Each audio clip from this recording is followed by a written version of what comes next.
Karakter sabar. Pernahkah mendengar kalimat, orang sabar disayang Tuhan?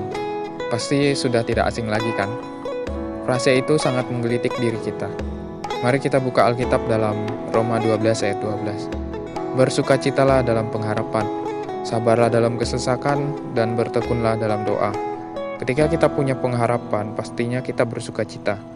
Beda dengan orang yang kehilangan harapan, dia akan lebih cenderung kurang bersemangat dan kurang bersukacita. Rasanya hidup tidak ada arah dan tujuan. Nah, disinilah orang yang kehilangan pengharapan, dia bisa mengalami kesesakan dalam kehidupannya. Ayat tadi mengatakan, sabarlah dalam kesesakan dan bertekunlah dalam doa. Percaya bahwa doa adalah nafas kita. Jika ya, ketika kita berdoa dengan tekun dan sungguh-sungguh kepada Tuhan, niscaya kesesakan itu akan hilang dan kita akan merasakan kelegaan. Amin.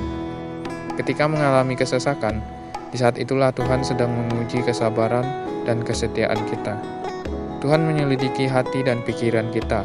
Apakah kita mau berserah dan mengandalkannya di tengah kesesakan yang kita alami, atau malah kita terburu-buru mengambil tindakan dengan mengandalkan diri kita sendiri, namun akhirnya menyimpang dari kehendaknya.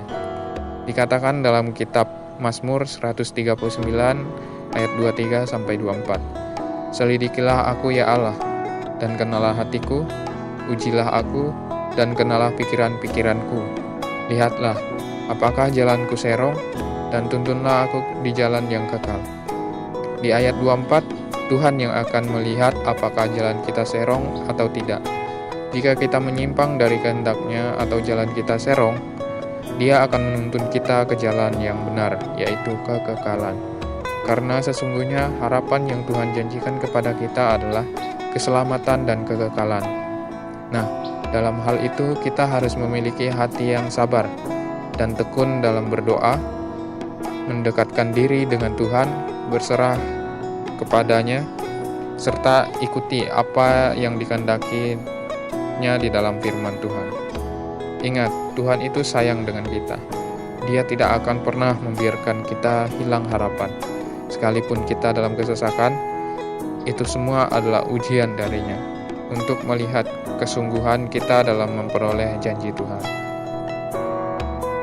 Kita hanya perlu setia dan sabar menanggung segala perkara darinya. Yang sabar, setia, dan menang akan memperoleh janji kekekalan. Amin. Tuhan Yesus memberkati.